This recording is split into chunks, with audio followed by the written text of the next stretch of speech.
কে কার কথা শুনে ছেলেগুলো পশুর মতন অনুর উপর ঝাঁপিয়ে পড়ে। অনু তাহাদের পায়ে পর্যন্ত ধরেছে, কিন্তু পশুগুলোর মনে একটুও দয়া নেই। সবাই অনুকে ইচ্ছে মতো ব্যবহার করে। অনুর সব থেকে দামি জিনিসটা তারা নষ্ট করে ফেলেছে। প্রায় 1 ঘন্টা পর তারা সবাই ইচ্ছে মতো অনুকে ব্যবহার করে ছেড়ে দেয়। অনু কিছুক্ষণ শুয়ে থাকে। প্রায় 10 মিনিট পর অনুর কিছুটা জ্ঞান ফিরে আসে। অনু উঠে দাঁড়াতেও পারছে না। অনেক কষ্টে দাঁড়িয়ে হাঁটা শুরু করে দেয় বাড়ির দিকে, আর কান্না করতেছে। তার অনেক স্বপ্ন ছিল বড় ডাক্তার হয়ে ফ্রিতে গরিব লোকের সেবা করবে। সে ডাক্তার ঠিকই হলো, কিন্তু সেবা করার সুযোগটাও পেল না। গত 1 সপ্তাহ আগে অনু তাহার ডাক্তারি পরীক্ষার রেজাল্ট আসে। সে বাংলাদেশের মধ্যে 2য় স্থান অধিকারী হয়েছে। আর গতকালকে তাহার বিয়ে ঠিক হয়েছে। আগামীকালকে তার বিয়ে। অনু কি করবে ভেবে পাচ্ছে না। অনু বাসায় আসে, চোখের পানি মুছে ফেলে। তাহার বাড়িতে অনেক মেহমান আসছে। অনুর বিয়ে বলে কথা। অনুর একটা কলিজার ভাইয়া আছে। তাহারা 1 ভাই 1 বোন। ভাইটার নাম রানা। সে ঢাকাতে আছে।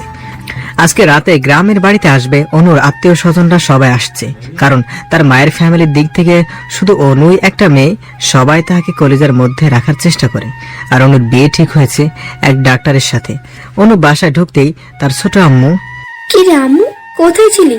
ছোট আম্মু, একটু নিপার পাশে গিয়েছিলাম। তোর মন খারাপ কেন আম্মু? কই না তো। কাল তোর বিয়ে, আর আজ তুই নিপাদের বাসায় গেলি কেন? তুই কল দিয়ে আসতে বললি তো হতো, যদি তোর আজ একটা কিছু হয়ে যেত। কথা শুনে অনুর চোখে পানি চলে আসে। কাউকে দেখাতে দেয়নি। পানি চলে আসার আগেই অনু নিজের ঘরে চলে যায় এবং গিয়ে দরজা বন্ধ করে দেয়। আর ইচ্ছে মতো কান্না করে, কিন্তু আওয়াজ করেনি। সে নিজেই কান্না করতে করতে বলে, আম্মু, তুমি যেটার ভয় করেছো সেটাই হয়েছে। তোমার মেয়ের কিছুই নেই এখন। অনু নিজের ঘরে বসে আছে আর ভাবতেছে, আমি কেন একটা ছেলের জীবন নষ্ট করব? আমার মধ্যে তো নারীর কোনো কিছুই নেই, আর আমি বা সমাজে কোন মুখে চলাফেরা করব? মাগরিবের সময় হয়ে গেছে। অনু গোসল করে নেয়। সবাই সবার কাজে ব্যস্ত, তাই আর অনুর রুমে আসেনি কেউ। অনু মাগরিবের পর চোখের জল আর কলমের কালি আর একটা সাদা পৃষ্ঠা নিয়ে বসে। আজকের পুরো ঘটনাটা সে কাগজে লিখে ফেলে এবং তার ডায়েরিতে লিখে নেয় এবং চুপি চুপি ঘর থেকে বের হয়ে যায় অনু। বাসার গেট থেকে বের হয়ে বাইরে গিয়ে বাড়ির সামনে আন মনে তাকিয়ে আছে আর কান্না করতেছে। বাসা থেকে বের হওয়ার আগে তার কলিজার ভাইয়ার কাছে একটা মেসেজ দিয়ে আসে সে, ভাইয়া, আমাকে ক্ষমা করিস রে, তোর স্বপ্নগুলো পূরণ করতে পারলাম না। ভালো থাকিস, তোর কলিজার অনু। রানা মেসেজটা পাওয়ার পর থেকে যতই অনুর মোবাইলে কল দেয়, কেউ রিসিভ করে না। এদিকে অনু নিজের এলাকা ত্যাগ করে ফেলে। যে জায়গায় তাকে মানুষ রূপে পশুগুলো ধর্ষণ করেছে, সেখানে গিয়ে একটা দড়ি নিয়ে গাছের সাথে ঝুলে যায়। রানা কলের পর কল দিয়েই যাচ্ছে, কেউ ধরে না। তাই সে অনুর আম্মুর ফোনে কল দেয়। কিছুক্ষণ পর তার আম্মু কল ধরে। কি রে বাবা, কোন পর্যন্ত আসছিস? কতগুলো কল দিয়েছি, কোথায় থাকো? আরে তুই তো জানিস বাড়ি ভর্তি মেহমান, তাই আর কি। অনু কই? অনুর ফোনে 209টার উপরে কল দিয়েছি, রিসিভ করে না কেন? আচ্ছা তুই একটু লাইনে থাক, আমি দেখতেছি। আম্মু অনুর ঘরে গিয়ে দেখে দরজা খোলা, কিন্তু অনু নাই। তার মোবাইল বিছানায়। অনু, অনু কই তুই? তোর ভাইয়া কল দিয়েছে। কোনো শব্দ আসে না। কি হয়েছে? অনু কই? অনুকে তো দেখছি না। আরে কোথায় সে? খুঁজো তাড়াতাড়ি। এই কে কোথায় আছো? অনুকে পাওয়া যাচ্ছে না। সবাই পুরো বাড়ি খুঁজে, কিন্তু অনু কোথাও নাই। এদিকে রানা বুঝতে পারে কিছু একটা হয়েছে, তাই সে ঢাকা থেকে বাইক নিয়ে চলে আসতেছে। আর অন্যদিকে অনু গাছের সাথে ঝুলে 3 মিনিট নড়াচড়া করে দুনিয়া থেকে চলে গেল অনু। পুরো বাড়ি অনুকে না পেয়ে কান্নায় রোল পড়ে গেল। অনুর আম্মু তো অজ্ঞান হয়ে আছে। 20 মিনিট আগে পুরো বাড়িটা হাসে খুশি ছিল, এখন সবাই কান্না করতেছে। কিছুক্ষণ পর অনুর বাবা আসে, এসে দেখে বাড়ির সবাই কান্না করতেছে। কি হয়েছে, সবাই কান্না করো কেন? ভাইজান, অনুকে কোথাও পাওয়া যাচ্ছে না। কি বলিস সব? আমার অনুমা কোথায় গেল? জানি না ভাই। নিপাকে কল দিয়ে জিজ্ঞেস করতো একটু। দিয়েছি, কোথাও যায়নি। বাবা এক দৌড়ে রাস্তায় চলে গেল। পাগলের মতো তার কলেজার মেয়েকে খুঁজতে লাগলো। অনেকক্ষণ খোঁজার পর রানার সাথে দেখা। বাবা, অনুকে পেয়েছো?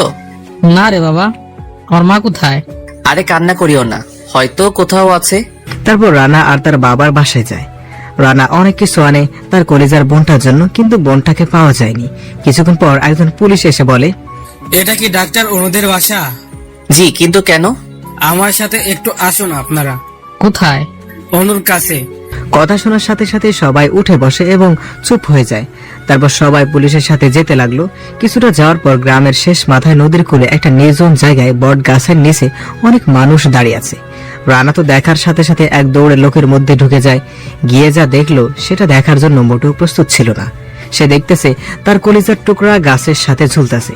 সে এক দৌড়ে গিয়ে অনুর পা ধরে ফেলে আর কান্না করে। অনু, অনু, তোর কিছু হবে না, আমি চলে এসেছি। কে কোথায় আছো? রশি কাটো, আমার বোনটা বেঁচে আছে। রানা শুধু তার পা তার কাঁধের উপর রেখে এইগুলো বলতেছে। কিছুক্ষণের মধ্যে সবাই চলে আসছে। এসে দেখে অনু ঝুলতেছে। আম্মু তো দেখার সাথে সাথে এক চিৎকার দিয়ে অজ্ঞান হয়ে পড়ে। অনু, কি হয়েছে আমার আম্মুর? বাবা তুমি এখানে আসো। তারপর রানা তার বাবার কাঁধে পা রাখে আর সে পাগলের মতো গাছে উঠে যায়। গাছ থেকে অনুকে নামায়। অনু যে মরে গেছে সেটা রানার খেয়াল নেই। সে নামিয়ে বোনটাকে কোলে নিয়ে দৌড়াতে লাগে। অনু তোর কিছু হবে না, আমি আছি তো, আর একটু ওয়েট করো অনু। বাবা, অনু তো বেঁচে নেই আর। কথাটা শোনার সাথে সাথে রানা দাঁড়িয়ে পড়ে এবং অনুকে নিচে রাখে আর ইচ্ছে মতো কান্না করে। সবাই রানাকে সান্ত্বনা দিতেছে, কিন্তু ভাই তো ভাই। আর তাই এদিকে কিছু লোক তার আম্মুর মাথায় পানি দিতেছে। আপনাদের কি কাউকে সন্দেহ হয়? আমরা তো জানি না। তাহলে লাশ আমাদেরকে দিয়ে দেন, আমরা পোস্টমর্টম করে আপনাদের পক্ষ থেকে কেস লিখবো। আমাদের কারো প্রতি কোনো সন্দেহ নাই। আমরা আমাদের মেয়েকে নিয়ে যাব বাসায়। পরে কিন্তু কিছু হলে আমাদের বলতে পারবেন না। ছোট আম্মু না বলছে না? তারপর পুলিশ চলে যায় আর তাহারা অনুকে নিয়ে বাসা চলে আসে। আশেপাশে সবাই সিসি করতেছে রানাদেরকে নিয়ে। সকালে ছেলেদের বাসা থেকে সবাই আসে। এসে ছেলে বলে, ছেলের নাম রাতুল।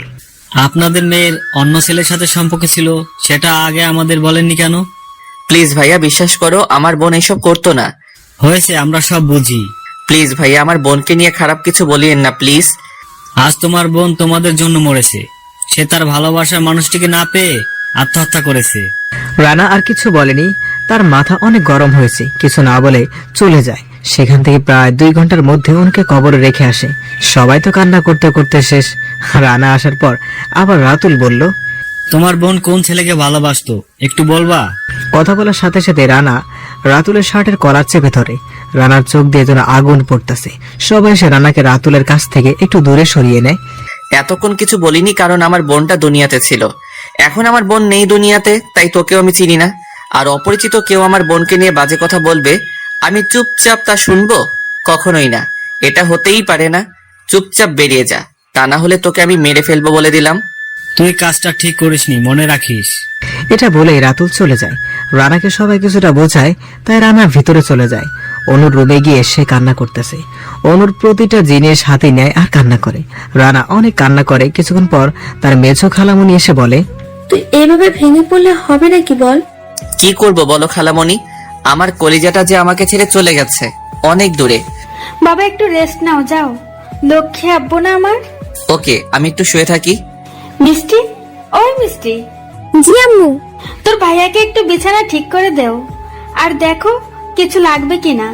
ওকে আম্মু, তোমরা যাও। তারপর সবাই চলে যায়। মিষ্টি হলো রানার বড় চাচার ছোট মেয়ে। অনেক সুন্দরী, নাম যেমন মিষ্টি সেও দেখতে মিষ্টি। সে রানা থেকে 2 বছরের ছোট। অনেক দুষ্ট একটা মেয়ে। জি জনাব, আপনি কষ্ট করে একটু শুয়ে পড়েন। আর কি লাগবে একটু বলেন। তুই আমাকে জনাব বলিস কেন? বড়দেরকে সম্মান দিয়ে কথা বলতে হয়। ও মা, তুই এটা বুঝলি কিভাবে? আমি এখন ছোট নয়, আমি সব বুঝি। তাই নাকি? ভালো, এখন যা, আমি ঘুমাবো এখন। আমি একটু হাত পা টিপে দিই।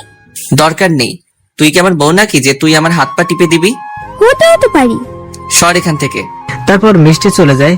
রানা শুয়ে পড়ে। অনেক চেষ্টা করতেছে ঘুমানোর জন্য, কিন্তু বারবার অনুর কথাই মনে পড়ে।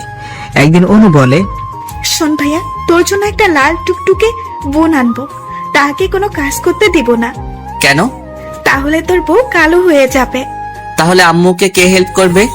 আমি বিয়ে বসবো, ঘরে জামাই কাছে, আমি সব সময় আম্মুকে হেল্প করব আর গরিবদেরকে বিনামূল্যে চিকিৎসা দিব।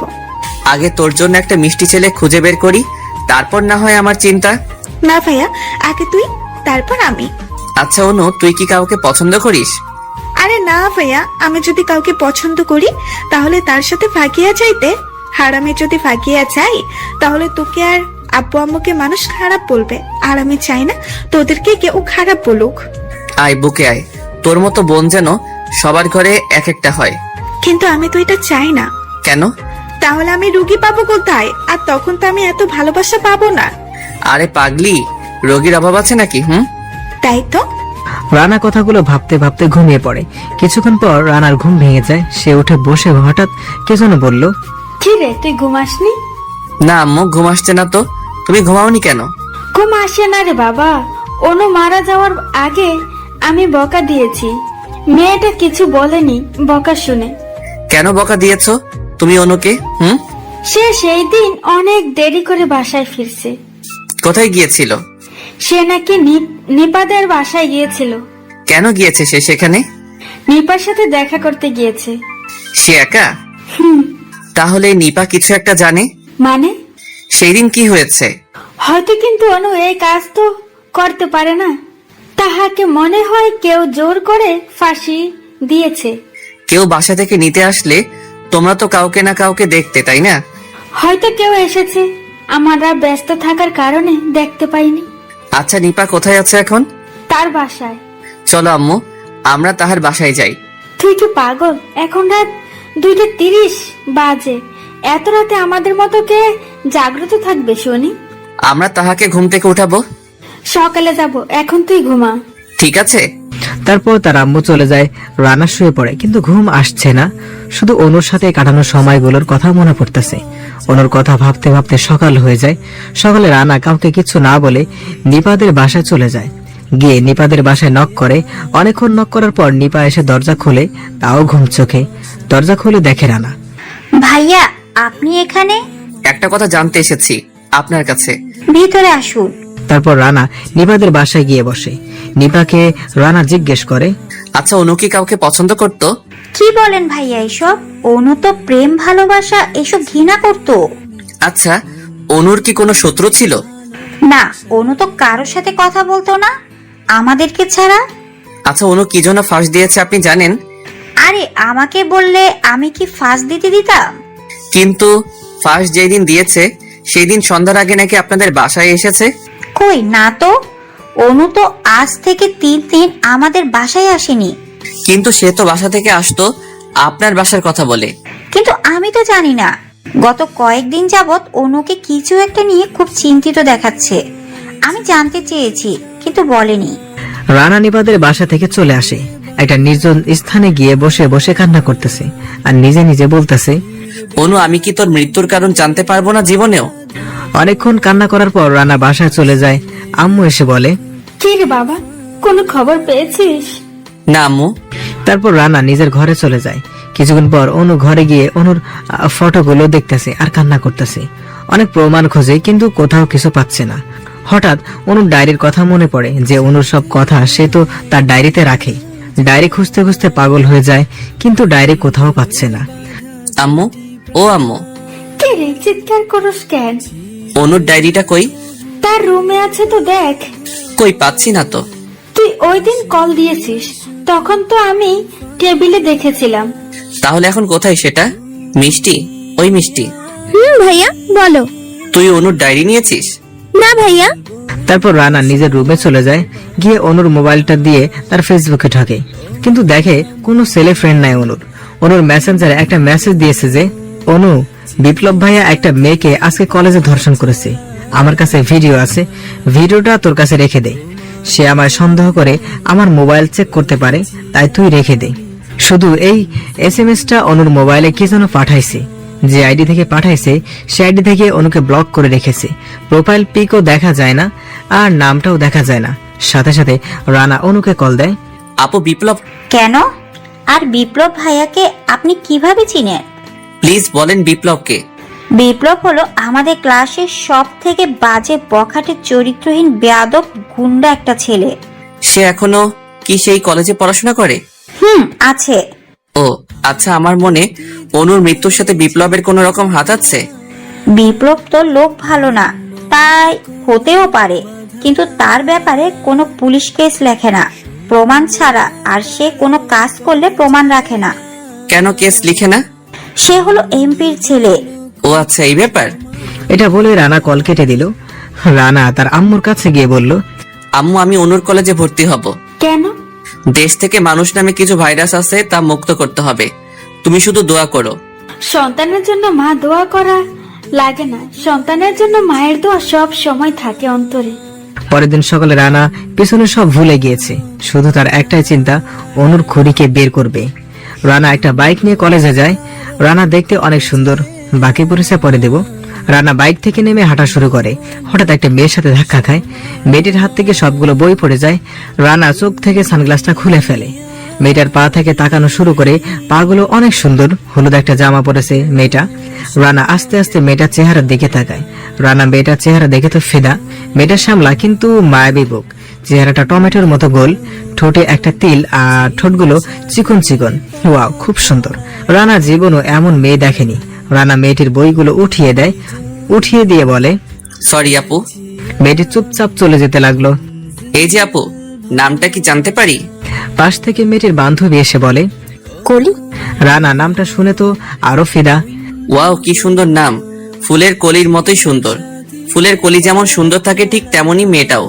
তারপর কলি আর তার বান্ধবীরা চলে যায়। রানা তাদের পিছু পিছু যায়। রানা ক্লাসে গিয়ে বসে।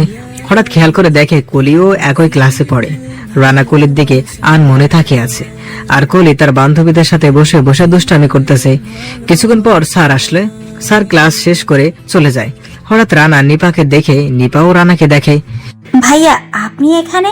কথাটা নিপা উচ্চ আওয়াজে বলে, যার কারণে সবাই রানার দিকে তাকায়। কলিও রানার দিকে তাকায়। রানা এটা দেখে নিপার হাত ধরে নিপাকে নিয়ে ক্লাস থেকে বের হয়ে যায়। নিপা নিস্তব্ধ হয়ে আছে, কারণ রানা তার হাত ধরে ক্লাস থেকে টানতে টানতে নিয়ে যাচ্ছে। এদিকে ক্লাসের সবাই হা করে তাকিয়ে আছে, কি হইতেছে কেউ বুঝতে পারতেছে না। রানা নিপাকে কলেজের পিছনে একটা পার্কে নিয়ে গেছে। প্লিজ আমার পরিচয়টা কাউকে দিয়েন না প্লিজ। কিন্তু আপনার তো পড়ালেখা শেষ, তাহলে আবার কেন পড়তাছে? আমি আমার বোনের মৃত্যুর কারণ খুঁজতে এসেছি। ওহ, একটা সত্যি কাউকে বলবো না। বলুন কি শর্ত? আমরা বন্ধু আজ থেকে। তুমি কি রাজি? আচ্ছা ঠিক আছে। আমাকে তুমি করে বলতে হবে। জি ঠিক আছে। এমন সময় কিছু পোলাপাইন আসে রানার আর নিপার কাছে। একটা ছেলে হঠাৎ রানার জামার কলার ধরে বলে, এটা প্রেম করার জায়গা না, এখানে পড়ালেখা চলবে। ভাই কলারটা ছেড়ে কথা বলুন। তুই কে রে আমাকে আদেশ করতেছস? আপনি কে ভাই যে আপনাকে আদেশ করা যাবে না? আমি বিপ্লব, আর তুই আজকেই মনে হয় কলেজে এসেছিস, তাই কিছু জানিস না। প্লিজ ভাইয়া, ওনাকে ছেড়ে দিন। উনি আমার বন্ধু, আর আমরা প্রেম করছি না। সুন্দরী, তুমি কথা বলিও না, আমি তো দুর্বল হয়ে যাব তোমার কথার প্রতি। কলারটা ছেড়ে দিলে ভালো হতো ভাইয়া। বেশি তাড়া আছে মনে হয়। সেটা আমার ব্যক্তিগত বিষয়। আজ পর্যন্ত কোনো স্যারও আমার সাথে আমার মুখের উপর কথা বলেনি, আর আজকে তুই কথা বলিস? তোর সাহস তো কম না। সাহসের কি দেখেছেন? বিপ্লব রানার কথা শুনে রানাকে একটা লাথি মারে। রানা গিয়ে কলেজের মাঠে পড়ে। নিপা তো বিপ্লবের পায়ে পর্যন্ত ধরে, কিন্তু কোনো কাজ হয়নি। কলেজের সবাই মাঠে চলে আসে, সবাই রানার কাছে চলে আসে। সবাই মুখে মুখে বলা বলি করতেছে যে ছেলেটা আজকে এসেছে আর আজকে ছেলেটাকে মারতেছে। নিপা আবারও বিপ্লবের কাছে হাত জোর করে, কিন্তু বিপ্লব এবার অনেক রেগে যায়। তাই নিপার চুলের গোছায় হাত দেয়। নিপা চিৎকার দিয়ে ওঠে। আউচ! রানা এটা দেখে লাফ দিয়ে উঠে পড়ে, উঠেই মারামারি শুরু করে দেয়। সবাই তো মহা খুশি যে বিপ্লবকে মারার মতো কেউ একজন এসেছে। কলি আর মারিয়া তো অনেক খুশি। রানা বিপ্লবকে ইচ্ছে মতো মারে। কিছুক্ষণ পর পুলিশ চলে আসে। পুলিশ এসে রানার সামনে বন্দুক ধরে। আমি তো দোষ করিনি। তুই একটা এমপি ছেলেকে মেরেছিস, এটা কি কোনো দোষ নয়? এই ছেলে মেয়েদের গায়ে হাত তুলেছে তাই? এত কথা আমরা শুনতে চাই না। তুই একজন এমপি ছেলেকে মেরেছিস, তাই তোকে আমরা নিয়ে যাব। এই কথা বলার সাথে সাথে রানা একজন সাধারণ পুলিশকে একটা ঘুষি মারে। নাক থেকে রক্ত পড়তেছে। এমন সময় রানাকে অ্যারেস্ট করে পুলিশ, কিন্তু আজকে ছাত্রছাত্রীরা খেপে যায়। তাই পুলিশ সামনে না এগিয়ে বিপ্লবকে নিয়ে চলে যায়। কিছুক্ষণ পর সবাই হাততালি দিয়ে রানাকে শুভেচ্ছা জানিয়েছে। কলি অনেক খুশি রানার ব্যবহার দেখে। হঠাৎ স্যার এসে বলল, তোমার নাম কি বাবা? স্যার আমার নাম রানা। তুমি কলেজে নতুন আসছো? জি স্যার, আজকে এসেছি যে। তুমি ওকে মেরেছো কেন? স্যার নিপা আমার পরিচিত আগে থেকে, আমরা বন্ধু, তাই একটু কথা বলতেছিলাম। এমনি ও এসে আমার কলার ধরে আর আমার গায়ে হাত তুলে। তুমি খুব ভালো কাজ করেছো। এই বকাটা ছেলেদের জন্য আমাদের কলেজ থেকে অনেক স্টুডেন্ট চলে গিয়েছে। স্যার আমি দেশ থেকে এইসব ভাইরাস যেন দূর করতে পারি, দোয়া করিবেন। তোমাদের মতো ছেলেদের জন্য সবাই দোয়া করবে। এটা বলে স্যার চলে যায়। এমন সময় কলি এসে বলে, হাই ভাইয়া, কিছু বলবেন আপু? আপনার নামটা কি জানতে পারি? আমার নাম রানা। এমন সময় নিপা এসে রানার হাত ধরে নিয়ে যায়। নিপা ছাড়ো, ওর সাথে একটু কথা বলি। বলা লাগবে না, চলে সময় হয়ে গেছে। কলি অবাক হয়ে তাকিয়ে আছে। তারপর সবাই সবার বাসায় চলে যায়। পরের দিন সকালে রানা ঘুমাচ্ছে, এমন সময় কে যেন রানার গায়ে এক জগ পানি ঢেলে দেয়। রানা উঠে বসে, তাকিয়ে দেখে মিষ্টি। তুই এখানে কেন? বড়াম্মু বলেছে আপনাকে জাগাতে, কিন্তু আপনি তো মহারাজার মতো শুধু নাক ডেকে ডেকে ঘুমাচ্ছেন। তাই বলে পানি ঢালবি? তো কি করব, এমন ভাবে নাক ডাকছো মনে হচ্ছে লঞ্চ চলতেছে। সর এখান থেকে, আমি তো জীবনেও নাক ডাকি না।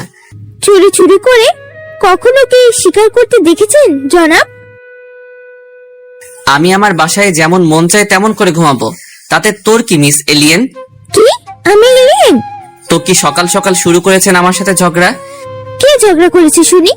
আমি তো শুধু আপনাকে জাগাইতেই আসছি, আর আমাকে আপনি এলিয়েন বলতেছেন? এলিয়েন থেকেও আপনি কম না, বুঝলেন? আপনার কপালে জীবনেও স্বামী জুটবে না, মনে রাখিয়েন মিস এলিয়েন। সেটা আপনাকে বলা লাগবে না মিস্টার উগান্ডা। উগান্ডা? এটা আবার কি নাম? আপনি একটা বজ্জাত রাক্ষস। তারপর কি? এক থাপ্পড় দিয়ে সবগুলো দাঁত ফেলে দিব, ফাজিল মাইয়া কোথাকার। কি আপনি আমার থাপ্পড় মারবেন?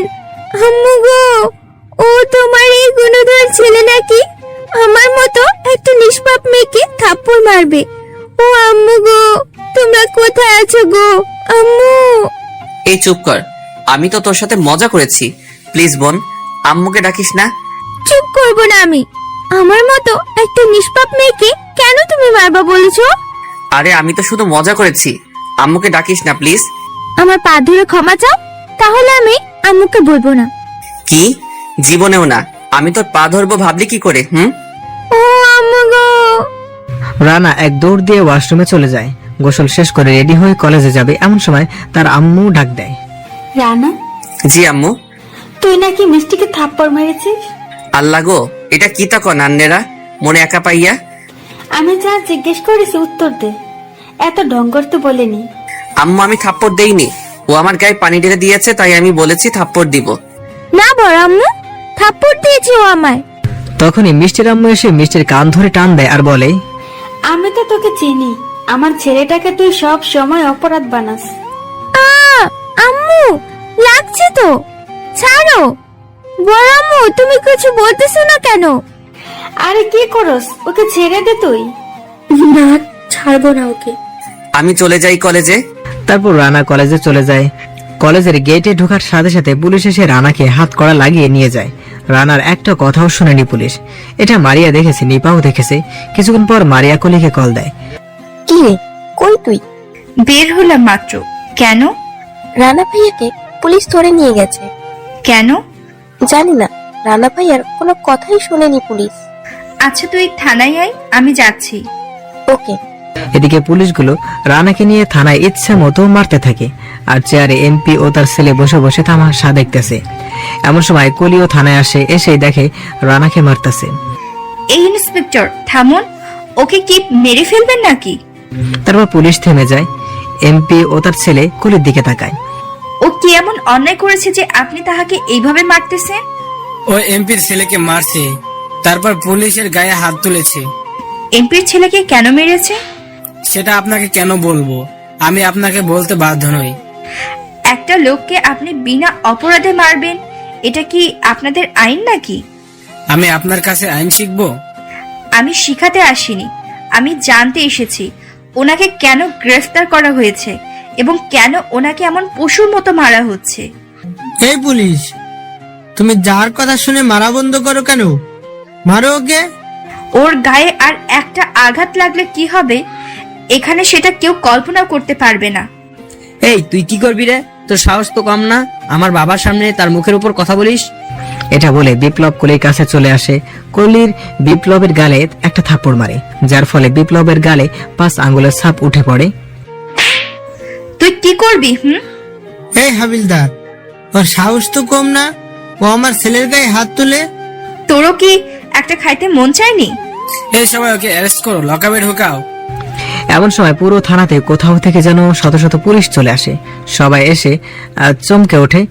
কিছুক্ষণ পর পুলিশদের বস সিইউ বস চলে আসে, এসেই বলে, তোমাদেরকে সরকার টাকা দেয় এমপি মন্ত্রী মতো চলার জন্য না। জি না স্যার, কিন্তু স্যার। তুমি চুপ করো, আমি সব শুনছি কলে। স্যার, এই মাইয়া খুব বেয়াদব।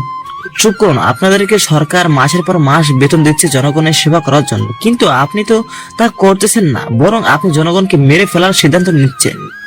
স্যার ওই ছেলে। আপনাকে চুপ করতে বলছি না? আপনি 5 মিনিটের মধ্যে সরকারি পোশাক সব খুলে জমা দিয়ে দিবেন এবং আপনি আর জীবনেও পুলিশের চাকরি পাবেন না। প্লিজ স্যার, একটা সুযোগ দিন প্লিজ স্যার। নো, আপনার সব শুরু এখান থেকে। স্যার, ওনাকে কি ক্ষমা করা যায় না?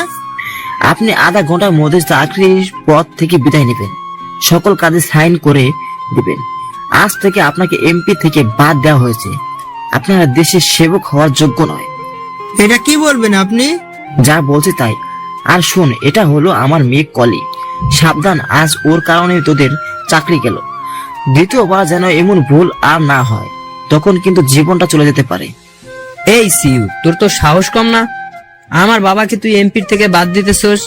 এই দুটো পাগলকে ঘাট ধাক্কা দিয়ে বের করে দাও থানা থেকে। তোকে দেখে নিব। যা আমার সামনে থেকে। তারপর তাহারা চলে যায়। কলি তার বাবার কাছে এসে বলে, ধন্যবাদ বাবা। আম্মু, আমার একটা মিটিং আছে, আমি চলে যাচ্ছি, তুমি কলেজ চলে যেও। বাবা। বাই বাই, কোনো সমস্যা হলে আমাকে কল দিও। বাবা। কলির আব্বু চলে যায়। এদিকে রানা লক আপ থেকে বের হয়ে দাঁড়ায়। দাঁড়াতে পারছে না, অনেক মেরেছে রানাকে তারা। নাক মুখ দিয়ে রক্ত পড়তেছে। হাঁটতে গিয়ে কলির সামনে পড়ে যায়। তখন কলি আর মারিয়া এসে রানাকে ধরে ফেলে। আমি যেতে পারবো, আপনারা আমার জন্য অনেক করেছেন। ধন্যবাদ আপনাকে ম্যাডাম। কে ম্যাডাম? এমন সময় নিপাও চলে আসে। কি হয়েছে তোমার রানা? আপনি ওনার কি হন? ও আমার বন্ধু। আচ্ছা, ওনাকে আমার গাড়িতে নিয়ে আসো, হাসপাতালে নিতে হবে। তারপর তাহারা রানাকে হাসপাতালে নিয়ে যায়। অনেক আঘাত করায় অনেক রক্ত বের হয়েছে, কিন্তু রক্ত কোথাও পাওয়া যাচ্ছে না। কিন্তু কলির রক্তের সাথে মিলে যায়, তাই কলি রক্ত দেয় রানাকে। ডাক্তার চিকিৎসা করতেছে। এমন সময় কলি নিপাকে জিজ্ঞেস করে, ওনার সাথে আপনার কতদিনের বন্ধুত্ব? কাল থেকেই বন্ধু। কেন? এমনি। আচ্ছা, ওনাকে আপনি আগে থেকে চেনেন? রানার বোন একজন আমাদের কলেজে পড়েছে। আমার 2 বছরের সিনিয়র ছিল, কিন্তু আমার বান্ধবী ছিল, সে ডাক্তারও হয়েছে। আচ্ছা, রানা তার বোনের কত বছরের ছোট? রানা তার বোন থেকে 3 বছরের বড়। বড়? তাও 3 বছরের? তাহলে কেন সে পড়ালেখায় এত পিছু? আসলে তার পড়ালেখা শেষ হয়েছে অনেক আগে। সে এখন পুলিশের চাকরির জন্য ইন্টারভিউ দিয়েছে, রেজাল্টও এখনো আসেনি। তাহলে সে আবার কলেজে পড়তেছে কেন? তারপর নিপা সবকিছু খুলে বলে। শোনার সাথে সাথে কলি একটু পিছু হয়ে যায়। কথাগুলো শোনার পর কলির মাথায় যেন আকাশ ভেঙে পড়লো। কি বলো তুমি এসব? এটাই সত্যি। রানার সন্দেহ হচ্ছে বিপ্লবের উপর, তাই সে কলেজে এসেছে প্রমাণ বের করতে। কিছুক্ষণ পর ডাক্তার এসে বলে, আপনাদের রোগীর জ্ঞান ফিরেছে, আপনারা কথা বলতে পারেন গিয়ে। ধন্যবাদ ডক্টর সাহেব। তারপর সবাই রানার রুমে চলে যায়। কলিও যায়। কলি গিয়ে শুধু রানার দিকে তাকিয়ে আছে আর তার অতীতগুলো নিয়ে ভাবতেছে যে একটা ছেলে তার বোনকে কতটা ভালোবাসতে পারে। এখন কেমন লাগতেছে তোমার? কিছুটা ভালো লাগতেছে। আন্টিদেরকে কল দিব নাকি? আরে না আম্মু, অনেক কষ্ট পাবে। ওকে, শোনো, তোমার শরীর থেকে অনেক রক্ত গিয়েছে। তোমার রক্ত অনেক প্রয়োজন ছিল, কিন্তু আমরা কোথাও পাইনি। কিন্তু এই কলি আপু তোমাকে রক্ত দিয়েছে। কি বলো তুমি? এই ম্যাডাম আমাকে রক্ত দিয়েছে? আপনি আমার জন্য এত কিছু করেছেন, যার ঋণ আমি জীবনেও শেষ করতে পারবো না ম্যাডাম। আমাকে ম্যাডাম বললেন কেন? আপনি তো সিউ স্যারের আদরের কলিজা, তাই। আমরা সবাই একই কলেজে পড়ি, সো আমরা সবাই সবার নাম অথবা তুমি বলে ডাকবো, ওকে? জি। বিকেলে রানা বাসায় চলে যায়। তার হাতে ব্যান্ডেজ দেখে তার আম্মু দৌড়ে এসে বলে, কিরে, কি হয়েছে তোর? তারপর সবাই চলে আসে। কি হয়েছে তোমার? কি হয়েছে আব্বু, কথা বলো। তারপর রানা সবকিছু বলে ফেলে। তার আম্মু তাকে জড়িয়ে ধরে খেতে দেয়। আমি অনুর মতো তোকে হারাতে চাই না বাবা, আমার এখন শুধু তুই আছিস বাবা। আরে ছেলেটা হাসপাতাল থেকে আসছে আর এমনি কান্নাকাটি শুরু করে দিলেন। মিষ্টি রানাকে তার ঘরে নিয়ে যায়। ওকে আম্মু। তারপর মিষ্টি রানাকে ধরে নিয়ে যাচ্ছে। মিষ্টির কাঁধে হাত রেখে রানা হাঁটছে। এমন সময় মিষ্টি বলে, পুলিশে কোন কোন জায়গায় মেরেছে ভাইয়া? মানে? মাথা থেকে পা পর্যন্ত সব জায়গায় মেরেছে। চুপ, আর একটা কথা বলবি না। আমি তো চুপই থাকি। আমার সাথে লাগতে এসেছে, আর আজকে পুলিশ বাবুর হাতে পিটানি খেলে। দাঁত পড়ে যাবে তোর। তোরগুলো তো আছি, নিয়ে নিবো আমি। এমন সময় রানার ফোনে একটা কল আসে। রানার হাতে অনেক ব্যথা, তাই রানা রিসিভ করেনি। মিষ্টি রিসিভ করে স্পিকার অন করে দিয়েছে। হ্যালো। বাসায় গিয়েছো? মাত্র আসলাম। এখন শুয়ে পড়ো, আর রাতে কথা হবে। আচ্ছা। তারপর নিপা কল কেটে দিল। মিষ্টির মুখটা মলিন হয়ে গেল মুহূর্তের মধ্যেই। কিরে, তোর আবার কি হলো? হাসি মুখটা এমন শয়তানের মতো করে আছিস কেন? কিছু না। মেয়েটা কি হয় তোর? আমার বন্ধু। কেন? তুই একটা ছেলে, তোর মেয়ে বন্ধু কেন হবে? তো কি হয়েছে? মেয়ে বন্ধু তো থাকলে ভালো। হয়েছে, তুই থাক, আমি যাইতেছি। আমার একটু বিছানা ঠিক করে দে, আর জুতাগুলো খুলে দে। ওই, তোর বান্ধবীকে বলতে পারিস না আমি তোর বউ নাকি যে আমার আদেশ করিস? বাহ, পোড়া পোড়া গন্ধ আসছে কেন? মানে? কিছু না, যা তুই। তারপর মিষ্টি চলে যায় আর নিজে নিজে একা একা বক বক করে। দাঁড়াও চান্দু, মেয়ে বন্ধু তোমার ছাড়াবো আমি, শুধু একটু সুযোগ করে দাও। কিরে, তুই একা একা কি বকবক করতেছস? বড় আম্মু, আমি রানা ভাইয়ের সাথে তার কলেজে পড়বো। কিন্তু কেন? তোরটা কি হয়েছে? আসলে আমার কলেজে কিছু বখাটে ছেলে আমার খুব ডিস্টার্ব করে। কি বলিস এইসব? তুই রানাকে বলিসনি কেন? সে আমার কয়দিন গিয়ে কলেজে বাঁচাবে শুনি। আচ্ছা, আমি তাহলে রানাকে বলে দেখি। তুমি বললে সে অবশ্যই মানবে। আচ্ছা, বলবো। তারপর মিষ্টি নিজের রুমে চলে যায়, গিয়ে নাচতে শুরু করে। ইচ্ছে মতো নাচে খুশিতে মিষ্টি। পরের দিন সকালে রানার ব্যথা কিছুটা সেরে গেছে, তাই সে কলেজে যাওয়ার জন্য প্রস্তুত হয়ে বের হতে যাবে। এমন সময় মিষ্টি রানার সামনে এসে দাঁড়ায়। কই যাস তুই? তোর সাথে তোর কলেজে যাব। হোয়াট? আজ থেকে মিষ্টিকে তোর কলেজে নিয়ে যাবি। ওর কলেজে কিছু বখাটে ওকে খুব ডিস্টার্ব করে। পারবো না আমি। কি বললি? কিছু না আম্মু, এই শাকচুনি চল। কি? আমি শাকচুন্নি? ঝগড়া না করে যাবি তো? সময় হয়ে যাচ্ছে তো। যাচ্ছি। তারপর কলেজে চলে যায়। মিষ্টি রানাকে জড়িয়ে ধরে বসে আছে। কলেজে ঢোকার সাথে সাথে নিপা চলে আসে। এই মেয়েটা কে? আমার কাজিন। না, আমি ওর বউ। কি? থাপ্পড় চিনস? ফাজিল মেয়ে কোথাকার। ঝগড়া করো কেন? চলো, ক্লাসের সময় হয়ে যাচ্ছে। চলো। রানা ক্লাসে ঢোকার সময় একটা মেয়ে পিছন থেকে এসে ডাক দিল। এই যে ভাইয়া, শুনুন প্লিজ। নিপা, মিষ্টি, রানা সবাই পিছনে তাকায়। বলেন। আপনার নাম কি? রানা? জি, কিন্তু কেন? অনু আপু আপনার বোন। অনুর নামটা শুনে রানার চোখে পানি চলে আসে। মিষ্টি, নিপা নিস্তব্ধ হয়ে গেল। এমন সময় কলি ও মারিয়া প্রাইভেট কার নিয়ে চলে আসে। কলি গাড়ি থেকে নেমে রানার কাছে চলে আসে। কিন্তু আপনি অনুকে কিভাবে চিনেন? আসলে অনু আর আমি বেস্ট ছিলাম। অনুকে ধর্ষণ করা হয়েছে, তাই অনু আত্মহত্যা করেছে। কথাটা শোনার সাথে সাথে রানার মাথায় যেন আকাশ ভেঙে পড়লো। সেম কলি, নীলা, মারিয়া ও নিপা, মিষ্টিরও একই অবস্থা হয়ে গেল। এমন সময় বিপ্লব ও তার দলবল নিয়ে কলেজে চলে আসে এবং গাড়িটা এসেই মেয়েটির কাছে দাঁড়ায়। রানা দৌড়ে গিয়ে মেয়েটির কাছে চলে আসে। আসার আগেই মেয়েটির গলায় ছুরি মেরে দেয় বিপ্লব। মেয়েটি শুয়ে পড়ে। মাটিতে রানা দাঁড়িয়ে যায়। মেয়েটি একটি ডায়েরি রানার কাছে ছুঁড়ে মারলো আর বলল, এটা অনুর ডায়েরি, এখানে সবকিছু লেখা আছে, শেষের 3 পাতা আমার লেখা। এটা বলেই মেয়েটি শুয়ে পড়ে। তার চোখ বন্ধ হয়ে গেল। ডায়েরিটা রানা নেওয়ার আগেই বিপ্লব নিয়ে নেয়।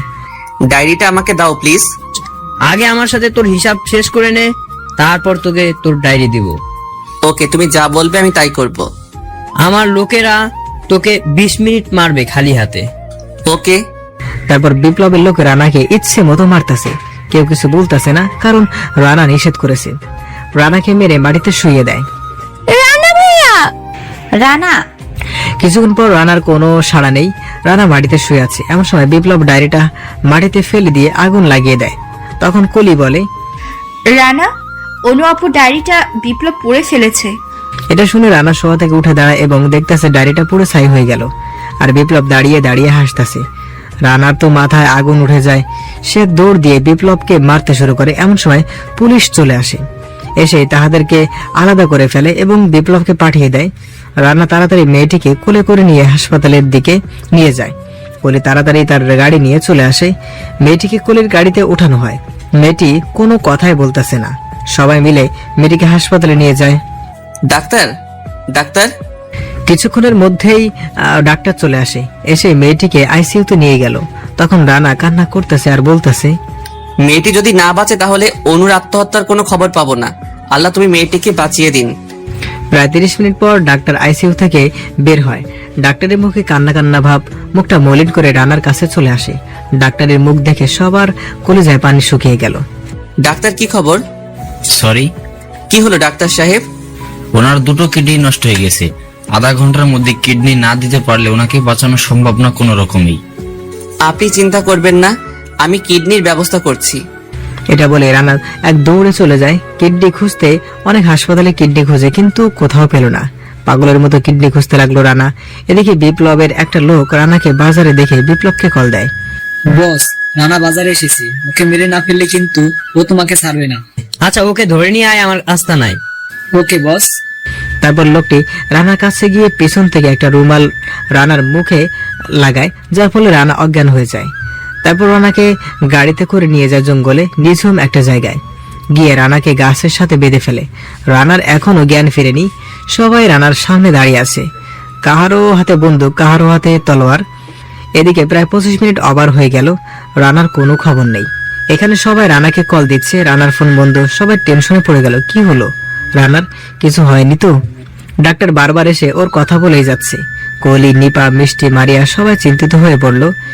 এদিকে মিষ্টি বাসায় কল দিয়ে সব বলে ফেলে। সবাই চলে আসে হাসপাতালে। এদিকে কলি একটা কল দেয়, সাথে সাথে একজন মহিলা চলে আসে। এসে বলে, আমি কিডনি দেবো একটা। আসুন আমাদের সাথে। কিছুক্ষণ পর ডাক্তার এসে বলল, কাউন্টারে 2 লক্ষ টাকা জমা দিন আগে। সাথে সাথে কলি 2 লক্ষ টাকার একটা চেক লিখে জমা দেয়। রানার আম্মু এসে কলির কপালে চুমু দেয় আর বলে, তোমার মতো মেয়ে যেন সবার কপালে জোটে। তুমি অনেক লক্ষ্মী মেয়ে। তার মানে আমি লক্ষ্মী নই? আরে তুই তো আমার কলিজা। সবাই খিলখিল করে হেসে দেয়। মিষ্টির কান্না দেখে এদিকে নিপা রানাকে কল দিয়েই যাচ্ছে, কিন্তু বন্ধ পাওয়া যাচ্ছে বারবার। এদিকে বিপ্লবের লোকেরা রানার মুখে এক বালতি পানি মারে। রানার জ্ঞান ফিরে আসে আর রানা চোখ মেলে দেখে যে একটা গাছের সাথে বেঁধে আছে আর তার চারপাশে গুন্ডা, আর রানার সামনে বিপ্লব এবং কিছু মাস্তান।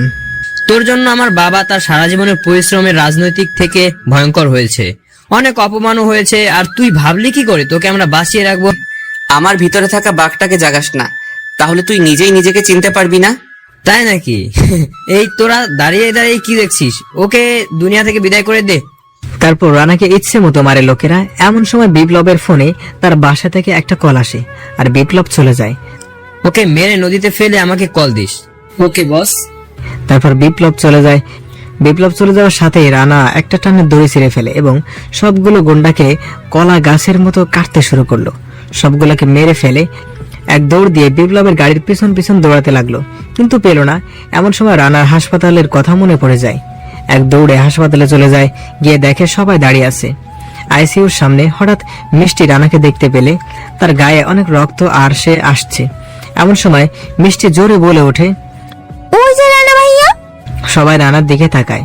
আম্মু তো রানাকে দেখে চিৎকার দিয়ে জড়িয়ে ধরে ফেলে। রানা তো কোনো কিছুই বলতেছে না। এমন সময় নিপা বলে, কোথায় ছিলে আর রক্ত কেন শরীরে? বিপ্লবের লোকের আমাকে ধরে নিয়ে গেছে একটা জঙ্গলে। তারপর? আমাকে মেরে ফেলতে চেয়েছিল। হোয়াট? কিন্তু কেন? ওই যে ওই দিন থানায় যা ঘটেছিল সেই জন্য। সেটা তো আপনার কোনো দোষ ছিল না। সেটা তো কলির আব্বু করেছে, আর তার বাবার অপকর্মের ফল সে এটা পেয়েছে। কি হয়েছে আমাকে একটু বলতো। আর এই বিপ্লবটা কে আবার? পরে সব বলবো। এখন মেয়েটির কি খবর? আমি তো কিডনি খুঁজে পাইনি, কোথায় ও? একটা মহিলা দিয়েছে। কে সে মহিলা? আমরা চিনি না তাহাকে। কিছুক্ষণ পর মহিলাটি উঠে আসে। বোরকা পরা মহিলাটিকে রানাকে দেখে রানার কাছে চলে আসে। রানা কিছু জিজ্ঞেস করার আগেই মহিলাটি তার হিজাব খুলে ফেলে। রানা মহিলাটিকে দেখে বলে, আপনি এখানে কেন? এটা শুনে সবাই রানার কাছে চলে আসে। মহিলাটি রানাকে জড়িয়ে ধরে কেঁদে দেয়। আরে আপনার মেয়ের কি খবর? আর আপনি এখানে আসছেন কেন? আমার মেয়ে আইসিইউতে আছে এখন। মানে? যে মেয়েটিকে আপনারা হাসপাতালে এনেছেন আর আমি কিডনি দিয়েছি যাহাকে, এটাই আমার সেই মেয়ে যাহার জন্য আমি আপনার কাছে গিয়েছিলাম। পশুগুলো আমার মেয়েকে আজকে ছেড়ে দিয়েছে এবং মেরে ফেলতেও চেয়েছে। কথাগুলো শুনে রানার মাথায় আগুন উঠে যায়। রানা তো শুধু ফুলতাছে। কিছু তো বুঝলাম না আমি। এমন সময় ডাক্তার এসে বলে, আপনাদের রোগীর জ্ঞান ফিরেছে, আপনারা কথা বলতে পারেন, কিন্তু কোনো চাপ সৃষ্টি কথা বলা থেকে বিরত থাকুন। তারপর সবাই আইসিইউর ভিতরে চলে যায়। মেয়েটির নাম রিয়া। তোকে দেখতে এসেছিলাম মা। মানে? এমন সময় ডাক্তার এসে সবাইকে বের করে দেয় আর ডাক্তার রানাকে একটা কাগজ দিয়ে বলে, এই মেডিসিনটা আমাদের এখানে নেই, বাইরে থেকে নিয়ে আসুন। ওকে দেন, আমি নিয়ে আসি। তারপর রানা মেডিসিন আনতে চলে যায়। রানা বের হয়ে যাওয়ার সাথে সাথে বিপ্লবের লোকেরা রানার পিছু হাসপাতালে ঢুকে যায়। এসে এরিয়ার রুমে ঢুকে সবাই বসা থাকে। এসে রিয়াকে নিয়ে চলে যেতে লাগলো। সবাই বাধা দেয়, কিন্তু কে কার বাধা শুনে জোর করে রিয়াকে তুলে নিয়ে যায়। এদিকে মিষ্টি রানাকে কল দেয়। রিয়াকে কিছু লোক তুলে নিয়ে যাচ্ছে। কখন? এইমাত্র। রানা কল কেটে দিয়ে এক দৌড়ে হাসপাতালে চলে আসে। এসে দেখে সবাই কান্না করতেছে। রিয়াকে কিছু লোক তুলে নিয়ে গেছে। কোন দিকে নিয়েছে? আমরা তো দেখিনি। হাসপাতালের সিসিটিভিতে দেখো। Good idea. তারপর রানা হাসপাতালের সবগুলো সিসি ক্যামেরাগুলোর কাছে যায় এবং সেখানে গিয়ে এবং রানার ভিডিওগুলো বুঝে গেছে যে বিপ্লবের লোকেরা তুলে নিয়ে গেছে। তাই রানা আর কিছু না বলে নিচে যায় এবং একটা বাইক নিয়ে চলে যেতে লাগলো। বিপ্লবের গোপন স্থানে চলে যায়। গিয়ে দেখে সবাই সেখানে আছে আর রিয়াকে গাছের সাথে বেঁধে রেখেছে। আর বিপ্লব বলে, তুই রানাকে সব বলে দিবি তাই তো? তোকে মেরে ফেললে আর কোনো প্রমাণ থাকবে না রানার কাছে। হা হা হা। কথা শোনার সাথে সাথে রানার মাথায় যেন আকাশ ভেঙে পড়েছে। রানা তো নিজেকে কন্ট্রোল করতে পারতেছে না, তবুও অনেক কষ্টে নিজেকে কন্ট্রোল করেছে তাদের মূল কথা শোনার জন্য। আমাদের হাতে যতক্ষণ ক্ষমতা আছে ততক্ষণ রানা আমাকে কিছুই করতে পারবে না। যদিও রানা আমার বাবাকে কিছুদিন আগে এমপি থেকে রাস্তায় নামিয়ে দিয়েছে, কিন্তু আজ সকালে আমার বাবা আবার এমপি হয়ে গেছে। রানা আড়াল থেকে সব শুনতে পেল। তারপর রানা সবার সামনে সবাই রানাকে দেখে রানার উপর ঝাঁপিয়ে পড়ে। শুরু হয়ে যায় তার সাথে মারামারি। রানা অনেকক্ষণ মারামারি করে। তারপর রানা বিপ্লবকে অনেক মারে, যার ফলে বিপ্লব মাটিতে পড়ে শুয়ে পড়ে। একটা ছুরি নিয়ে যায় তাহাকে মেরে ফেলার জন্য। এমন সময় মারিয়া এসে বলে, প্লিজ ভাইয়া, এই পশুটাকে মেরো না, তাহলে তুমি জেলে যাবে। ওকে কৌশলে মারতে হবে। তুমি ঠিক বলছো। তারপর রানা সবাইকে নিয়ে বাসায় চলে যায়। এদিকে বিপ্লবকে পুলিশ এসে হাসপাতালে নিয়ে যায়। কিছুক্ষণ পর তার বাবা এমপি সাহেব আসে। আমার ছেলেকে এইভাবে কে মেরেছে? জানি না স্যার, আমরা ওকে জঙ্গলে পেয়েছি। কোন জঙ্গলে? চকরি জঙ্গলে। তোমরা সেখানে গেলে কেন? একটা নাম্বার থেকে কল আসে, আমাদেরকে বলে বিপ্লব সেখানে আহত অবস্থায় শুয়ে আছে। তাই আমরা সেখানে গিয়েছিলাম। গিয়ে দেখি সত্যি আমার ছেলে এখন কই? আঘাত একটু বেশি হয়েছে, যার কারণে সে এখন কোমায় আছে। হট। জি স্যার, আগামী 2 থেকে 4 মাসের মধ্যে কোমা থেকে আসতে পারে বলে মনে হয় না। তারপর এমপি সাহেব তার বাসায় চলে যায়। তার মাথায় প্রচন্ড আগুন। এদিকে রানা রিয়াকে জিজ্ঞেস করে, অনু আত্মহত্যা করেছে কেন? তাহলে শোনো, অতীত। একদিন অনু আর রিয়া কলেজের সামনে দাঁড়িয়ে আছে। এমন সময় বিপ্লব অনুদের কাছে আসে। কলেজে নতুন নাকি সুন্দরী? জি, কিন্তু কেন? তোমাকে আমার খুব ভালো লেগেছে, চলো না দুজনে একটু ছাদে যাই। আমি আপনার সাথে সাথে যাব কেন? তোমার থেকে একটু মজা নিব, বেশি না অল্প একটু। কি বলেন এইসব? আপনার ঘরে কি কোনো মেয়ে মানুষ নেই? এমন সময় স্যার চলে আসে আর তখন বিপ্লব তার লোকগুলোকে নিয়ে চলে যায়। আমি পুলিশকে সব জানাবো। পুলিশ তোর কথা বিশ্বাস করবে না প্রমাণ না থাকলে। প্রমাণ পাবো কই? আরে এই ছেলেকে আমি চিনি ভালো করে। 2 দিন নজরে রাখলে অনেক প্রমাণ পাওয়া যাবে। ওকে, তাহলে শুরু এখন থেকে। ওকে। তারপর তাহারা বাসায় চলে যায়। অনু বাসায় বসে বসে টিভি দেখতেছে আর রিয়া বিপ্লবকে ফলো করতে গিয়ে যা দেখলো। প্লিজ আমাকে ছেড়ে দাও। ছাড়বো তো তোকে, কিন্তু একটু মজা নিয়ে নিই। তারপর বিপ্লব সামিয়াকে ধর্ষণ করে ইচ্ছে মতো। ধর্ষণ করে তাহাকে মেরে ফেলে। তাহাকে মেরে জঙ্গলের ভেতরে মাটি চাপা দেয়। রিয়া সবগুলো ভিডিও করে ফেলে।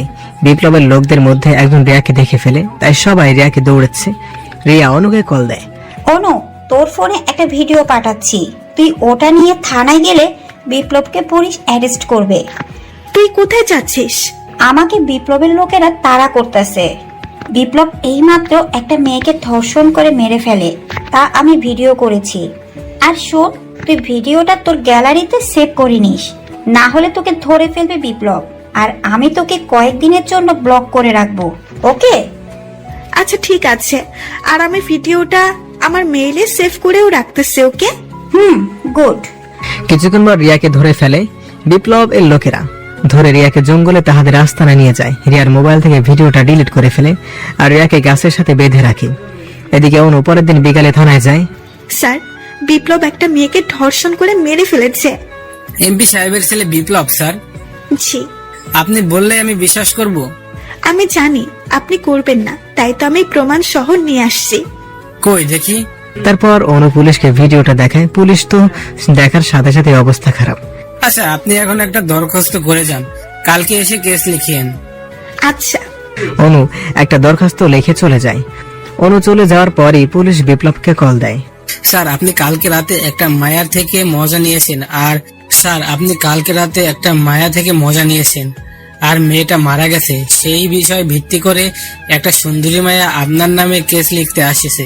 কি বলোস তুই এসব? জি স্যার, আমি কেস লিখিনি, বলেছি কালকে আসলে কেস লিখবো। আপনাকে না জানিয়ে কেস লিখবো কেন? কালকে বিকেলে আসবে সেই মেয়ে। ওকে ঠিক আছে। তারপর বিপ্লব রিয়ার কাছে যায়। তুই কাকে ভিডিও দিয়েছিস সত্যি করে বল। আমি কাউকে ভিডিও দেইনি। আচ্ছা, তাহলে কালকেই সেই মেয়েকে আমি ধর্ষণ করব। ভাইয়া, আমার বান্ধবীকে কিছু কইরেন না প্লিজ ভাইয়া। তার মানে সে তোর বান্ধবী? ঠিক। এখন থেকে প্রতিদিন রাতে তোকে ব্যবহার করব, আর যদি এখান থেকে পালাস তাহলে তোকে মেরে ফেলবো। পরের দিন সকালে বাড়িতে সবাই হই হুল্লোড় করতেছে। বিয়ে বাড়ি বলে কথা, কিন্তু অনু টেনশনে আছে কখন বিকেল হবে। তাই সে বিকেলে থানায় যায়। যাওয়ার পর, স্যার আমার কেসটা লিখুন, আমার তারা আছে। আমি এই কেস লিখবো না। কেন নেবেন না শুনি? আপনাদেরকে সরকার মাসে মাসে টাকা দেয় কি জন্য? তুই যে সরকারের বেতনের কথা বলছিস, সেই বেতনে আমার মোবাইলের খরচও হয় না। কিন্তু তোর কথা কালকে বিপ্লব বসকে বলেছি, তখন বিপ্লব বস আমাকে 10 লক্ষ টাকা দিয়েছে। আমি কোর্টে গিয়ে তোদের নামে অভিযোগ করব। সেই সময়টুকু পেলে তো তুই সবাইকে ধরো আর বিপ্লব বসকে কল দাও। তখন অনু থানা থেকে পালিয়ে যায়। রাস্তায় থানাকে কল দেয়, কিন্তু সে ব্যস্ত থাকার কারণে কল রিসিভ করে না। কিছুটা যাওয়ার পর নির্জন একটা জায়গায় বিপ্লব ও তার পোলাপান অনুর সামনে এসে দাঁড়ায়। অনু মোবাইলটা নিজের বুকের ভিতরে লুকিয়ে ফেলে। তোর সাহস আছে রে, তুই আমার নামে থানায় মামলা করতে গিয়েছিস? আমি আমার ভুল স্বীকার করছি, প্লিজ আমায় যেতে দাও। তুই তো যাবি, কিন্তু আমি যে তোকে একটু আদর করব তারপর যাবি। প্লিজ আমায় নষ্ট করো না, কাল আমার বিয়ে। আরে একটু করব। তারপর সবাই অনুর উপর ঝাঁপিয়ে পড়ে। অনুকে জোর করে তারা ধর্ষণ করে। কথাগুলো শুনে সবার চোখে পানি চলে আসে। আচ্ছা, বিপ্লবের সাথে কিভাবে লড়া যায়? তুমি তার বাবার বিপক্ষে এমপিতে দাঁড়াও, তারপর দেখবে খেলা কাকে বলে। ঠিক বলছো, সামনে ভোট আসতেছে। তারপর যে যার মতো বাসায় চলে যায়। কোহলি নিজের বাসায় গিয়ে রানাকে নিয়ে ভাবতে থাকে। কোহলি তো রানার প্রেমে পড়ে গেল। যে ছেলেটা মেয়েদের জন্য এত কিছু করতে পারে, সে তো নিজের বউয়ের জন্য এর থেকেও অনেক বেশি করবে নিশ্চিত। দেখ, আমি কি রানার প্রেমে পড়ে গেলাম নাকি? সত্যি বলতে আমি রানাকে ভালোবেসে ফেলেছি, কিন্তু তাকে তো সত্যি সত্যি বলতে পারবো না। তাহলে এক কাজ করি, একটা চিঠি লিখে প্রপোজ করি, তাহলে ভালো হবে। তারপর আর কি, যা ভাবা তা শুরু। কোহলি একটা চিঠি লিখে ফেলে। চিঠির ভিতরে তার মনের সব কথা কবিতার মাধ্যমে তুলে ধরেছে। পরের দিন সকালে রানা কলেজে যায়, সাথে মিষ্টি ও নিপা। রানা ক্লাসে বই রেখে বাইরে আসে, এক রুমে বাতাস খেতে ওদেরকে বলে, কিন্তু রানা আসে কোহলি আসবে তা দেখতে। কিছুক্ষণ পর কোহলির গাড়ি চলে আসে। কোহলি আজকে শাড়ি পরে এসেছে। রানা তো কোহলিকে দেখে একদম হা হয়ে তাকিয়ে আছে। শুধু রানা নয়, সকল ছেলে হা করে তাকিয়ে আছে, কারণ কোহলি এতদিন সাজুগুজু না করে কলেজ আসতো, কিন্তু আজকে একটু সাজুগুজু করেছে।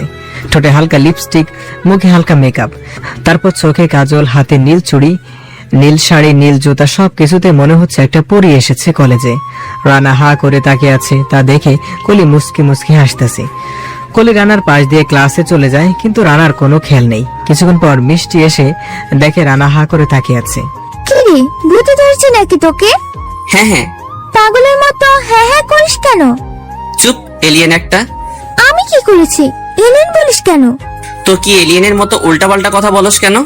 ঝগড়া করবি নাকি ক্লাসে যাবি? ওকে চলো।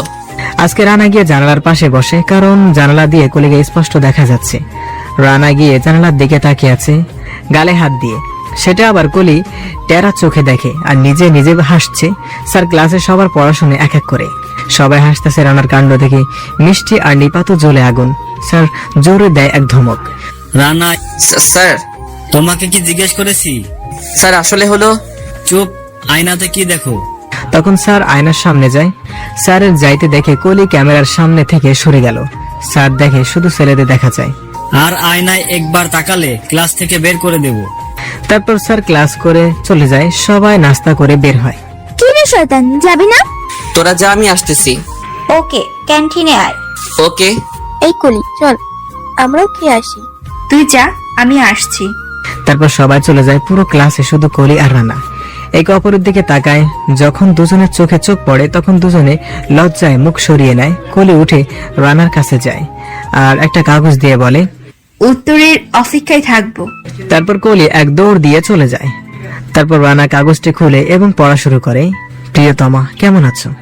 আশা করি ভালোই আছো। আর আমরা ভালোবাসার মানুষটি ভালো থাকুক, সেটা আমি সব সময় চাই। কিন্তু জানো, আমি ভালো নেই। আর কি জন্য ভালো নেই? শুধু একটি কথা বলবো বলে। দীর্ঘদিন পর্যন্ত তোমার পেছনে পেছনে ঘুরতেছি, কিন্তু বলতে পারিনি।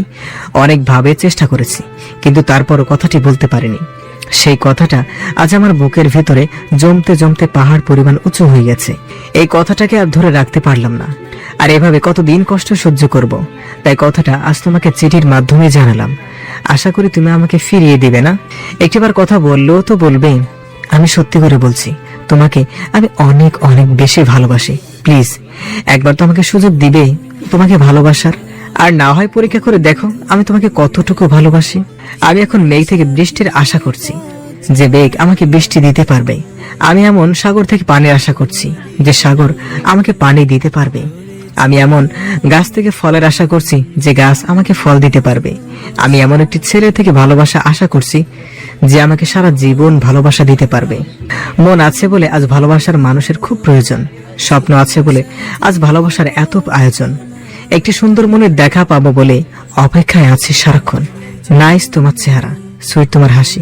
সত্যি করে বলছি, আমি তোমায় ভালোবাসি। ইতি, তোমার উত্তরের অপেক্ষায়। চিঠিটা পড়া শেষ হওয়ার সাথে সাথে মিষ্টি এসে চিঠিটা নিয়ে যায়। মিষ্টি চিঠিটা পড়ার সাথে সাথে তার মনটা ভেঙে গেছে। তার মাথায় যেন আকাশ ভেঙে পড়লো। এটা কে দিল রে? কলি দিয়েছে। তুই কি তাহাকে ভালোবাসিস? জানি না, বাট তাহাকে আমার ভালো লাগে। এটা বলে রানা চলে যায় ক্লাস থেকে। মিষ্টির চোখে এবার পানি চলে আসে নিজের অজান্তেই। যাহাকে নিয়ে ছোট্ট থেকে স্বপ্ন যে তার বউ হবে, আর সে আজ কিনা অন্যের হয়ে গেল। এটা বলে মিষ্টি বাসায় চলে যায়। মনটা অনেক খারাপ মিষ্টির আজ। যে মেয়েটা সারাদিন বাড়িতে এসেই পা রাখার সাথেই বাড়ির সবাই জেনে যেত, আজ সে মেয়েটা বাড়ি এসে নিজের রুমে গিয়ে দরজা বন্ধ করে কান্না করতেছে। বিকেল গিয়ে সন্ধ্যা নেমে আসছে, কিন্তু সবাই মিষ্টির অপেক্ষায়। কিন্তু মিষ্টি এখনো আসে না। সবাই ডিপ্রেশনে পড়ে গেল। রানা অনেক জায়গায় কল দিল, সবাই বলে আমি জানি না। মিষ্টির ফোনও বন্ধ। রানা মিষ্টির রুমে যায়। তার বান্ধবীর নাম্বার আনতে মিষ্টির রুম থেকে গিয়ে দেখে দরজা ভিতর থেকে বন্ধ করা। রানা সবাইকে ডাক দিল, সবাই আসে। এসে দেখে ভিতরে মিষ্টি মন খারাপ করে শুয়ে আছে। তারপর রানার আম্মু মিষ্টির কাছে যায়, মিষ্টিকে ধরে কান্না করে দেয়। বড় মা! আরে পাগলি, তুই কাঁদছিস কেন? তুই কাঁদলে আমার কষ্ট হয়, তুই বুঝোস না? কি হয়েছে সেটা বলবি তো আগে। তারপর মিষ্টি সব খুলে বলে।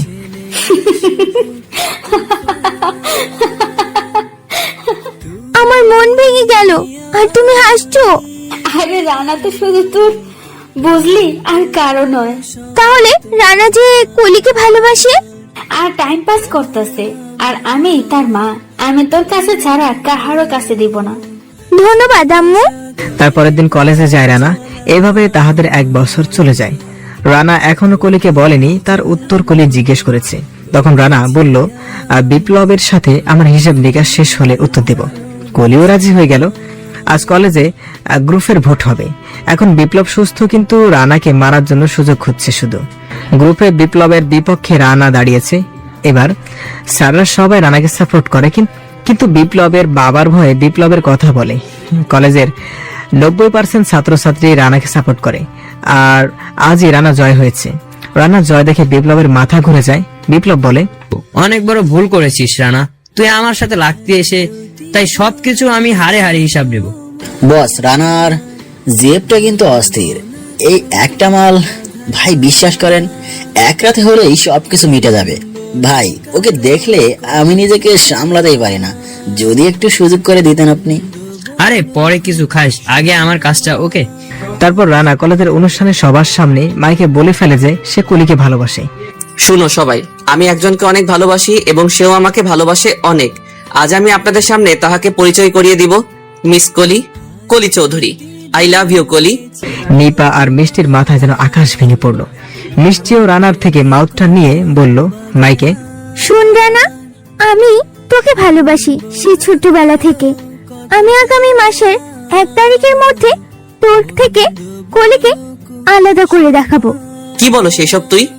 মিষ্টি আর কিছু না বলে কান্না করতে করতে চলে আসে। সবাই হা করে তাকিয়ে আছে। এদিকে কলি রানার কাছ থেকে আসতেছে। এমন সময় বিপ্লব ওর আর লোকেরা কলিকে ধরে নিয়ে যায়। রানা, সবাই পিছনে তাকিয়ে দেখে বিপ্লব কলিকে তুলে নিয়ে যাচ্ছে। রানা স্টেজ থেকে এক লাফ দিয়ে বিপ্লবের কাছে চলে যায়, কিন্তু রানা পৌঁছার আগেই বিপ্লব ও তার লোকেরা কলিকে গাড়িতে তুলে নিয়ে যাচ্ছে। রানাও গাড়ির পিছনে পিছনে দৌড়াতে লাগলো। কিছুটা গিয়ে একটা বাইক নেয়, বিপ্লবের গাড়ির পিছনে ছুটতে লাগলো। পুরো রাস্তা গরম হয়ে আছে। প্রায় 10 মিনিটের রাস্তা গাড়ি চালায়, তারপর জঙ্গলে চলে যায়। রানা তাহাদেরকে হারিয়ে ফেলে, বাইক রেখে হাঁটতে থাকে। হঠাৎ কিছু লোক এসে রানাকে বেঁধে ফেলে, আর রানার সামনে বিপ্লব কলিকে ধরে দাঁড়িয়ে আছে। রানাকে ইচ্ছে মতো মারে বিপ্লব এর লোকেরা। ওকে ছেড়ে দাও প্লিজ। একটা শর্তে ছাড়তে পারি আমি ওকে। বলো। আমাকে 20 মিনিট সময় দিবি। কি? এই ওকে মেরে ফেল। কলি রানার দিকে তাকিয়ে অসহায়ের মতো তাকিয়ে আছে। তারপর রাজি হয়ে যায় কলি। কলিকে রানার সামনে ধর্ষণ করে। বিপ্লব পরিকল্পনা নিয়েছে। কলির ওড়না খুলে ফেলে বিপ্লব। কলি তো কান্না করতে করতে শেষ। কলির পাজামারও ফিতা খুলে ফেলে। কলির জামা ও খুলে জঙ্গলে ফেলে দিল। কলির গায়ে শুধু একটা নাম্বার আছে। এমন সময় রানার গায়ে এসে একটা পাখি বসে, যার কারণে রানার চোখ খুলে, এবং চোখ খুলেই যা দেখলো তার পুরো মাথায় আগুন ধরে উঠলো। সে উঠে তার পাশে একটা বড় তলোয়ার ছিল, তা দিয়ে বিপ্লবের মাথা দেহ থেকে আলাদা করে ফেলে। কলি চোখ খুলে দেখে বিপ্লবের মাথা ছাড়া দেহটা দেখেই কলি চিৎকার দিয়ে ওঠে। রানা তার গা থেকে শার্ট খুলে কলিকে পড়তে দেয়। কলি পড়ে নেয়। তারপর রানা সবাইকে কলা গাছের মতো কাটতে শুরু করলো। 10 মিনিটের মধ্যে 30 জনের মাথা শরীর থেকে আলাদা করে নেয়। মাথা কোথায় গিয়ে পড়েছে তা কেউ জানে না। তারপর রানা চলে যায় হাসপাতালে। হাসপাতালে গিয়ে হালকা ব্যান্ডেজ করে আর মেডিসিন নেয়। তারপর কলিকে তার বাসার সামনে নিয়ে দিয়ে বলে, কলি আমাকে ভালোবাসো? অনেক ভালোবাসি। তাহলে কাল আমায় বিয়ে করবে? কাল? কালই। কাউকে জানাবো না। আমি তোমার জন্য কাজী অফিসের সামনে ঠিক সকাল 10টায় অপেক্ষা করব। তুমি চলে আসিও। ওকে, আসবো। তুমি থাকিও। এদিকে মিষ্টি বাসায় গিয়ে ব্যাগ গোছাতে শুরু করলো। কি রে, কোথায় যাবি? ব্যাগ গুছাস কেন? কি জিজ্ঞেস করেছি আমি? গ্রামে চলে যাব। কেন? এই শহরে আমি আর এক মুহূর্ত থাকতে পারবো না, তাহলে আমি মরে যাব। কি হয়েছে? কিছু হয়নি, তোমার ছেলেকে কলির সাথে বিয়ে দিয়ে দাও। মিষ্টি আর কিছু না বলে চলে গেল। বড় মা অনেক ডাকলো, কিন্তু মিষ্টি কোনো সাড়া দিল না। মিষ্টি কখনো গ্রামে একা যায়নি, সে শহরের রাস্তা ভালো করে চিনেও না। মিষ্টি গেট থেকে বের হতেই রানার সাথে দেখা। কি রে, তুই কোথায় যাস এই অটাইমে? মিষ্টি কোনো কথা না বলে চোখ মুছতে মুছতে চলে গেল। রানা অনেক ডাকে, কিন্তু সাড়া দেয় না। এদিকে রানা অনেক খুশি। আজ তার বোনের মৃত্যুর কারণ এর সব সমস্যার সমাধান করে ফেলেছে। রানা ভিতরে ঢুকতেই, মা, ও মা, একটা খুশির খবর আছে। তুমি কোথায়? কলিকে বিয়ে করবি, এটাই তো? না মা, এটা না। আমি নিপার ধর্ষণকারীকে মেরে ফেলছি। নিপার ধর্ষণকারীকে মেরে এখন তুই আমাকে মার। তোর মতো কুলাঙ্গারের মুখ আমি দেখতে চাই না। আমার একমাত্র অক্সিজেন মিষ্টি, সে আজ তোর ওই বেহাইয়া কলির জন্য বাড়ি থেকে চলে গেছে। আর শোন, আমাকে তুই বেঁচে রেখে আর কি করবি? আমাকে একটা বিষের বোতল এনে দে, আমি খেয়ে শুয়ে থাকি। আমার মিষ্টি মেয়েটা শহরের রাস্তা কিছুই চেনে না, আর মিষ্টিকে ছাড়া আমি বাঁচবো না। রানা এক দৌড়ে নিচে চলে যায়, কিন্তু মিষ্টিকে দেখতে পেল না। আর অনেক খুঁজতে থাকে, কিন্তু পেল না। শেষ পর্যন্ত লঞ্চ ঘাটে চলে গেল, কিন্তু তাও পেল না। লঞ্চে উঠে মিষ্টিকে খুঁজতে তখন লঞ্চ ছেড়ে দিল। আর লঞ্চ গ্রামে যেতে একদিন লাগবে, আর কোনো ঘাটও থামবে না। রানা পকেটে হাত দিয়ে দেখে মোবাইল নাই পকেটে। মোবাইল বাসায় রেখে এসেছে। খুব টেনশনে পড়ে গেল রানা। এদিকে মিষ্টি সেই লঞ্চে ছিল। সে নিচে ঘুরতে এসে দেখে রানা, তখন কিছুটা খুশি হয় এবং রানার থেকে আড়ালে লুকিয়ে থাকে। এদিকে রানাকে খুঁজতে বাসায় পুলিশ চলে আসে। এটা কি রানার বাসা? কিন্তু কেন? কোথায় সে? জানি না, কিন্তু কেন? সে এমপি সাহেবের ছেলে মিস্টার বিপ্লবকে খুন করেছে। প্রমাণ আছে? সেটা আপনাকে বলবো কেন? না বললে এখান থেকে বের হন আপনারা। রানাকে আমরা অতি তাড়াতাড়ি খুঁজে বের করব।